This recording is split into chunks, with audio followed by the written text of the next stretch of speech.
এসে তো কি দুই বোনে বসে থেকে কি কাম করছো? আমি হুমান আছে বাড়ি, কি বসে থেকে খাওয়া না খাওয়া তার দিয়ে কাজ করে নিচ্ছ, মানে বুঝলাম না।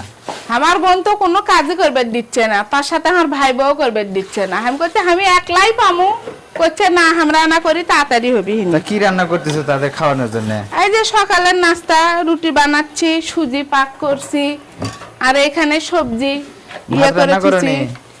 ভাত রান্না করিনি, রাতের ভাত আছে ওগুলো গরম করে দেবো মোহনি। তাই এর কোনো কথা হলো তুমি রাতের ভাত খাওয়াবা তাদেরকে, এর কোনো কথা? না আপা করছে অনেকগুলো ভাত বাচ্চা, ওগুলোই খাওয়া হোক। ও তাহলে তো ভালো, আবার দরদ আছে দেখেছি। হ্যাঁ মেহমানরা যখন নিজে থেকে খাবার চাচ্ছে তাকে আবার মানা করবো কেমনে? তারপর নিজে থেকে কথা খা। তাহলে খাবার নষ্ট করে লাভ আছে? এলে ঠিক খাইলেই কথাই তো তো আছে। খাবার কখনো কিন্তু অপচয় করে না না ঠিকই আছে, এটা ঠিক আছে। যদি মেহমানরা খাইতে পারে তাহলে হাত আমাদের ভালো, সমস্যা কি? হ্যাঁ, মেহমানরা খাইতে পারলে আমরা খেতে পারবো না। অবশ্যই। অপচয়কারী কিন্তু আল্লাহ পছন্দ করে না। না, এটা ঠিক কথা, সত্যি। তো খাবার ফাইন নষ্ট আছে, করার কি হ্যাঁ দরকার? মঞ্জিরা কত ফাইন করে রুটি বলবে ভাই গো। মঞ্জুরা আপা কি করছে জানো? কিন্তু গোল হয় সেই। হ্যাঁ মঞ্জুরা আপা কি করছে জানো? কি? করছে একলাই বানাইছো ওই রুটি করা, ফিরে আমার জন্য এটা বানাসনি। আরে আপনার কথা আমার মনে আসছিল না গো।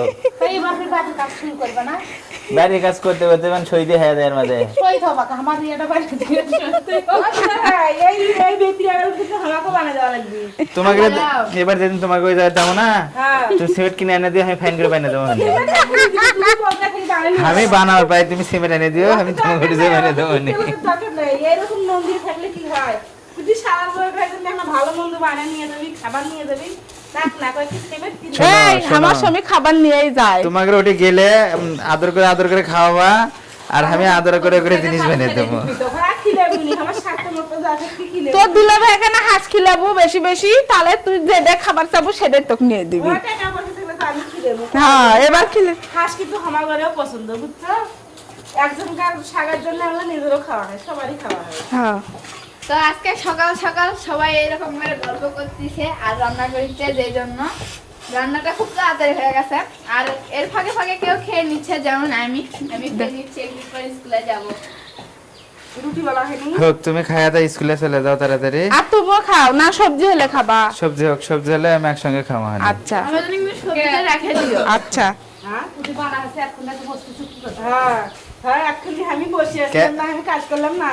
মৌসুমীর সাথে আপনার মৌসুমীর সাথে আমাকে ঝগড়া লাগেন কেন অনবরতই? দেখেন দেখেন আমার কি কয়, আমি তো একাই কাটলে আমি কেমন আসি মুখ দিয়ে ওগুলো, আর আমি উঠছি কখন তাইলে।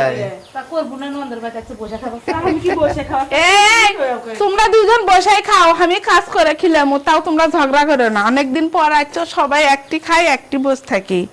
খালি আমার সাথে ঝগড়া করে। না না না, এগুলো এলে করা হয় ঝগড়া না। না, এগুলা আদরের ঝগড়া। আর সাথে করে ঝগড়া করলাম কত। এই সেতু, ও মৌসুমী এখানে বেশি বেশি খাবার দিও। আচ্ছা বসে। আমি মানে খাদক মন্ত্রী, আমার বেশি বেশি খাবার দিয়ে দিই। আচ্ছা তো ও কি হয়নি এখনো?